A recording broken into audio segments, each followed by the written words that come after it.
लेकिन बीच में एक घटना घट गई कि जो पाराशर महात्मा था ना, उसकी गलत नियत हो गई। उसने उस बेटी पर गलत दृष्टि डालना शुरू कर दी। तो बेटी ने समझाया, महात्मा जी ये क्या कर रहे हो। महात्मा और उस बेटी को छेड़ने लग गया।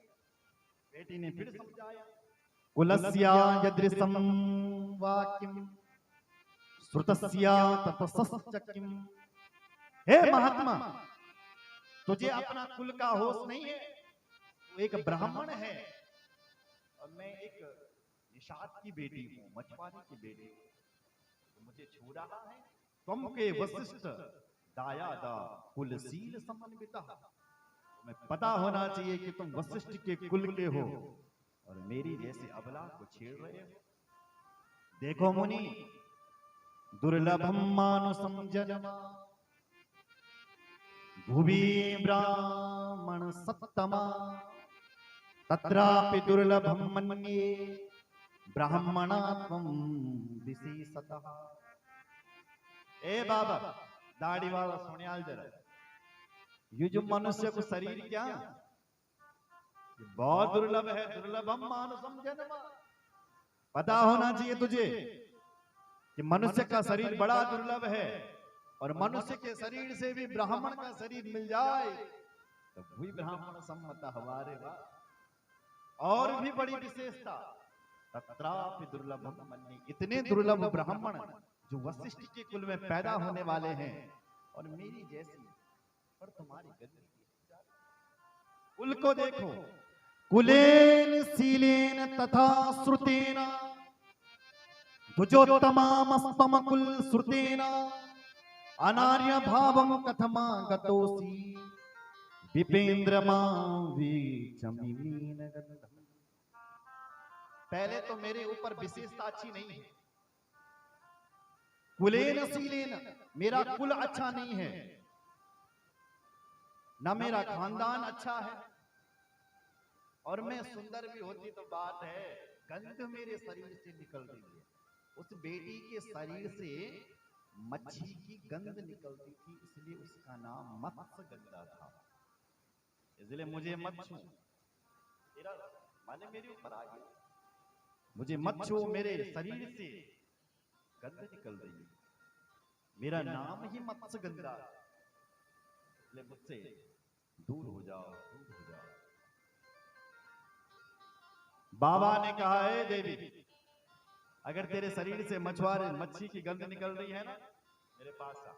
बाबा ने निकाला पानी अपने हाथों में और मंत्र पढ़ करके जो ही उस देवी पर दे मारा, उसकी सारी दुर्गंध दूर हो गई महाराज। उसका जो चेहरा था वो बिल्कुल गोरी हो गई। दुर्गंधा मुनि श्रेष्ठा कथम तम नोपसंकसे सम्मान रूपयो कामा संयोगस्तु सुखावह। महात्मा के एक संकल्प मात्र से जल मारा, उसकी सारी दुर्गंध दूर हो गई, उसकी अप्सराओं जैसा उसका शरीर गोरा हो गया महाराज।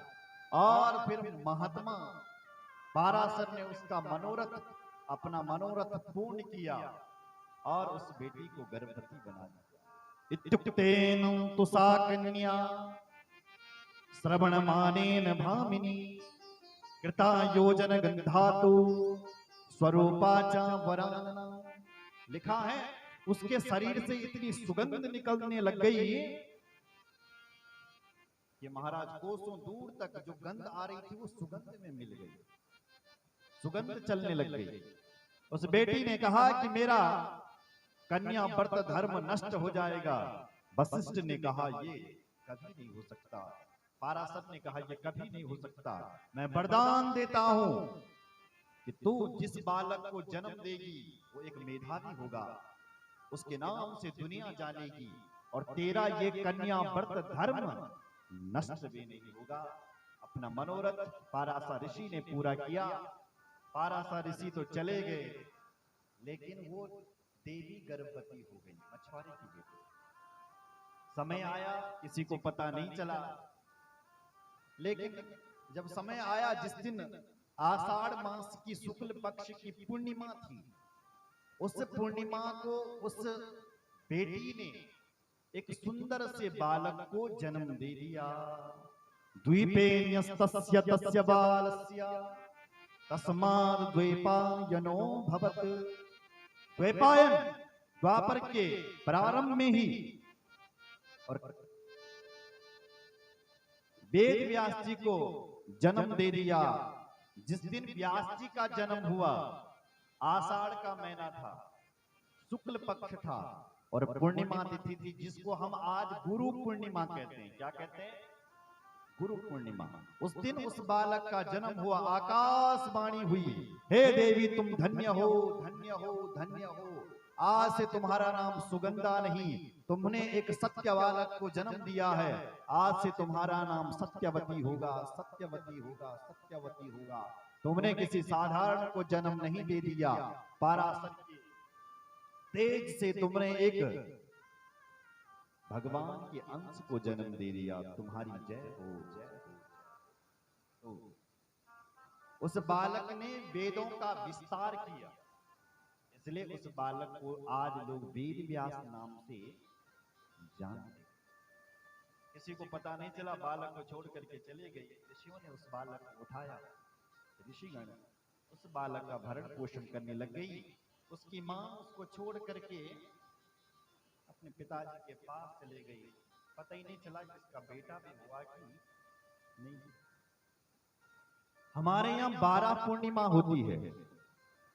पूर्णिमा में कुछ ना कुछ धर्म कर्म अवश्य कर लेने चाहिए। बोलो जय सिया राम। प्रत्येक महीने पूर्णिमा आती है। एक होती है पौष पूर्णिमा, जिस दिन कलयुग का शुभारंभ हुआ, उस दिन पौष पूर्णिमा थी। एक गंगा पूर्णिमा होती है, एक कार्तिक पूर्णिमा होती है, एक शरद पूर्णिमा होती है। सुना है आपने? जिस दिन भगवान श्री कृष्ण ने गोपियों को रिझाने के लिए, गोपियों का मनोरथ सिद्ध करने के लिए बांसुरी को बजाया, तो शरद पूर्णिमा महाराज किया। इसलिए अपने जीवन में कुछ न कुछ धर्म कर्म व्यक्ति को कर देने चाहिए। बोलो जय सिया राम।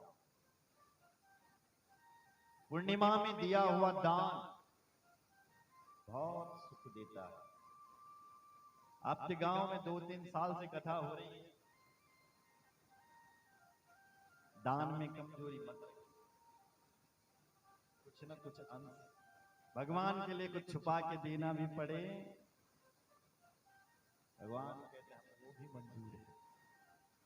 जो खत्म हो रही है वो क्या है? उम्र, आयु।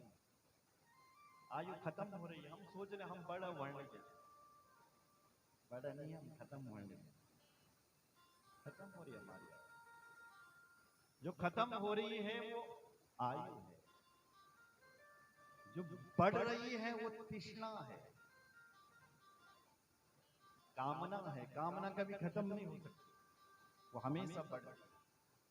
जो न कभी घटता है न बढ़ता है, वो क्या है? भगवान का विधान है। जो कभी न घटता है न बढ़ता है, परसों से चले आ रहा है। भगवान एक बार बना दिया सो बना दिया। ईश्वर कभी गलती नहीं कर सकता। हम लोग हजारों जगह गलती करते हैं, लेकिन भगवान की गलती एक बार जो चीज कर दी, इस मनुष्य को बना दिया, बना दिया। तब से ऐसी है, घटा बढ़ा बिल्कुल नहीं। हम लोग ये काम करते हैं, लेकिन दूसरे साल कुछ अलग मॉडल। संसार बदल रहा है, प्रकृति, लेकिन भगवान का काम देखिए, ईश्वर का काम देखिए। बोलो जय सिया राम। बहुत कुछ कर सकते हैं।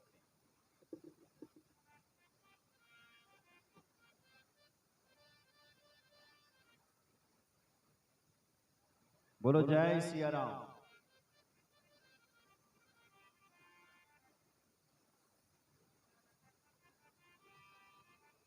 शरीर का विकास भगवान करता है, लेकिन अपनी बुद्धि का विकास मनुष्य स्वयं करता है। देखो मेरी तरफ देखो, आपको जो शरीर ना वो आप बड़ो बढ़ लगी, शरीर धीरे धीरे बड़ा हो रहा है। जो पहले छोटा था अपने आप बड़ा हो रहा है, हाथ अपने आप बढ़ रहे हैं, पैर अपने आप बढ़ रहे हैं। भगवान ने चुनौती दी, शरीर का विकास मैं करूंगा लेकिन बुद्धि का विकास तुझे करना पड़ेगा। बुद्धि का विकास भगवान ने कर दिया, बुद्धि हमारे ऊपर छोड़ दी, बुद्धि का तू करेगा लेकिन तेरे शरीर का विकास मैं कर रहा हूं। चुनौती है भगवान, इसलिए इस बुद्धि का विकास ऐसी दिव्य कथाओं से ही हो सकती है। बोलो जय सिया राम। सौनक जी ने पूछा, गुरुदेव निषाद पुत्रीम सकथम वर्तमान नृपति स्वयं, ये बताइए कि फिर उस निषाद की बेटी का क्या हुआ, कैसे उसका आगे ब्याह हुआ, आप ये कथा सुनाइए। बोले उसने वेद व्यास जी को जन्म तो दे दिया लेकिन वहां से वो चले गए। उस समय एक समय क्या हुआ, इक्ष्वाको वंश प्रभवो महाभिष इति स्मृतः सत्यगन्वन्धान धर्मशीलस्य चक्रवर्ती नृपोत्तमा। एक समय की बात थी, धरती पर एक राजा हुए थे जिनका नाम था महाभिष। बहुत प्रतापी राजा। थोड़ा हल्ला कम करो। ब्रह्मा ने एक दिन अपने राज्य में मीटिंग बिठाई।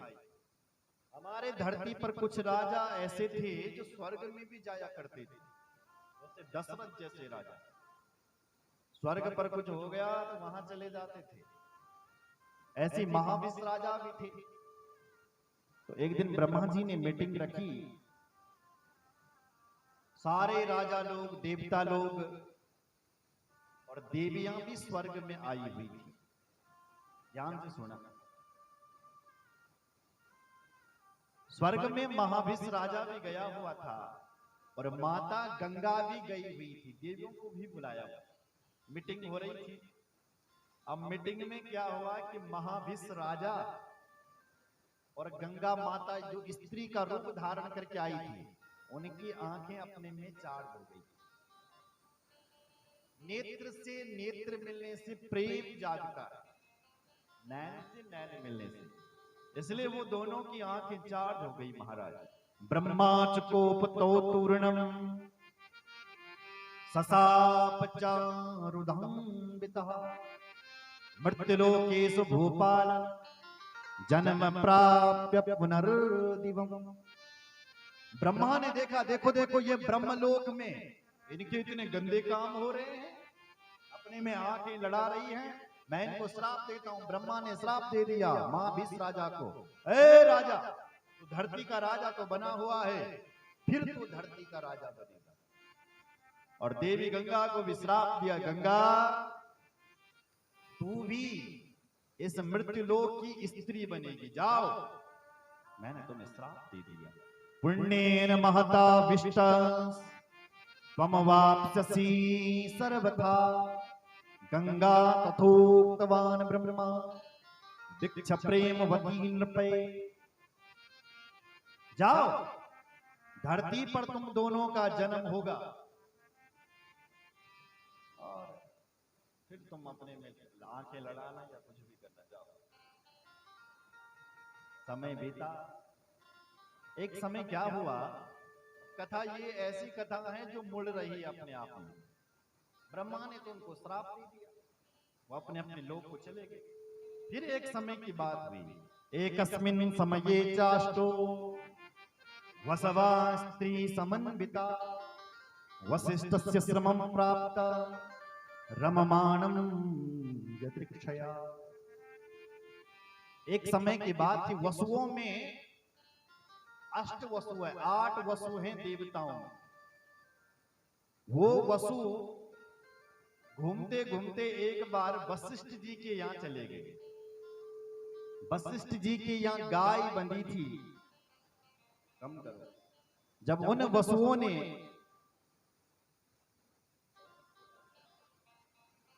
जब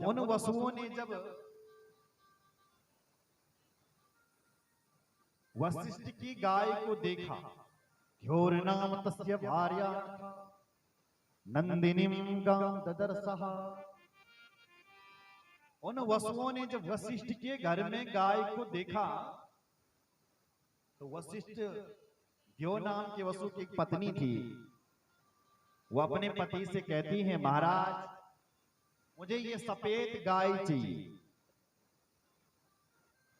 देखो तो कितनी सुंदर गाय है, मुझे ये गाय चाहिए, गाय।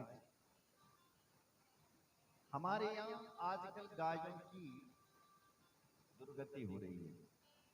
कितने लोग यहाँ बैठे हैं जिनके घर पे गाय है?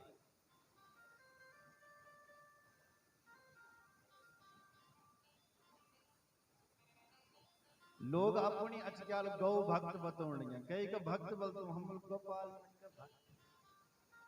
गौड़ा भी तुम्हारा रखा, गाय रखे नहीं और गाय वाले के भक्त बन गए।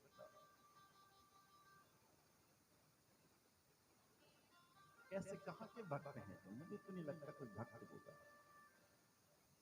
अगर तुम गाय वालों के भक्त होते तो तुम्हारे गांव में, तुम्हारे घर में गाय की घंटी बज रही है। तुम्हें पता होता कि मुझे अपने घर में गाय रखनी चाहिए। गाय के गोबर में क्या है, गाय के मूत्र में क्या है, गाय के दूध में क्या है। अगर तुमने गाय नहीं रखी है तो इसका अर्थ यह है कि तुम गाय वालों के भक्त नहीं हो। क्या बोलते हो? बोलो जय श्री राम। इससे अच्छा राम जी के भक्त बनो।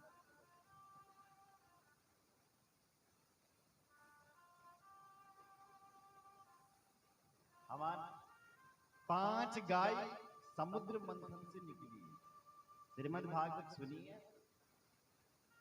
श्रीमद् भागवत में सुना होगा आपने, जब समुद्र मंथन हुआ था, समुद्र मंथन के समय समुद्र से गाय निकली। पहली गाय का नाम था नंदिनी। जो नंदिनी गाय वशिष्ठ ऋषि के पास है। दूसरी गाय का नाम है सुरभि, जो गौतम ऋषि को दी गई। तीसरी गाय का नाम है बहुला, जो जमदग्नि ऋषि को दी गई। तीसरी गाय का नाम है सुभद्रा, जो भरद्वाज ऋषि को दी गई। और 5वीं गाय का नाम है सुशीला, जो आसित महात्मा को दी गई। 5 गाय हैं जो समुद्र मंथन से प्रकट हुई है। वो गाय आज सड़कों पर घूम रही है। धरती की नहीं है, वो स्वर्ग की गाय है। 2 देवियां ऐसी हैं यहाँ जो यहाँ की नहीं है, स्वर्ग की है। एक है गंगा और दूसरी है गाय। ये दोनों आज रो रही है। गाय भी रो रही है और गंगा भी रोने लगी। कई थे हम सबके लिए रो रही है। आज हमने गाय को घर से ही निकाल दिया।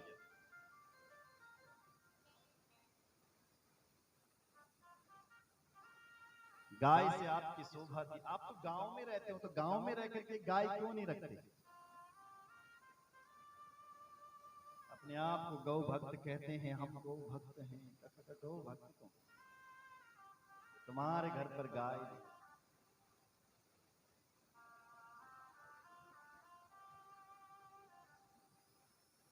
बोलो जय श्री राम। जोर से बोलो।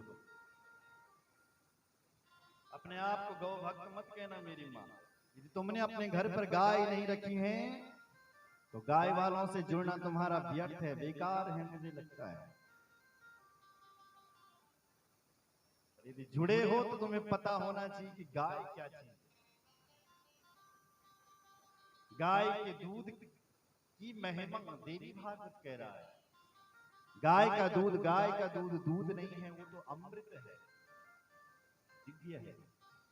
अरे जिसका मल मूत्र ही पवित्र है, वो गाय कितनी पवित्र होगी, सोचो जरा। सरकार नहीं सुन रही, सरकार तब सुनेगी पहले आप सुनोगे। हम क्यों सुने? इसलिए सुने कि आप गांव में भी रहते हो। चलो देहरादून तो जगह दी गई, आज लीली भी कैंसर अब भुगते हैं, सिर्फ रख दौड़ नहीं रख सकते। गांव में रह रहे तो रखो एक गाय, क्या बुराई है। भैंस किस किस की, हाथ खड़े करो।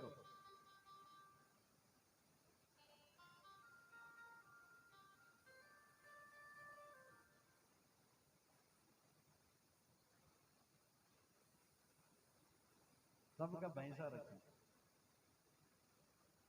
और भैंस को मारने वाली माता है, माता की सेवा करो। माता का जो कट्टर दुश्मन है वो भैंस है। भैंस यानी महिषासुर, महिषासुर मही यानी भैंस, महिषी भैंस को कहते हैं। और वो महिषासुर माता रानी का कट्टर दुश्मन है। और तब तुम माता के भक्त हो, और तब तुम भैंसा पान लग गया, वो तई सेवा भी करने लग गया। माता को जो दुश्मन तई सेवा तुम करना है, इसका मतलब तुम माता रानी के भी दुश्मन हो।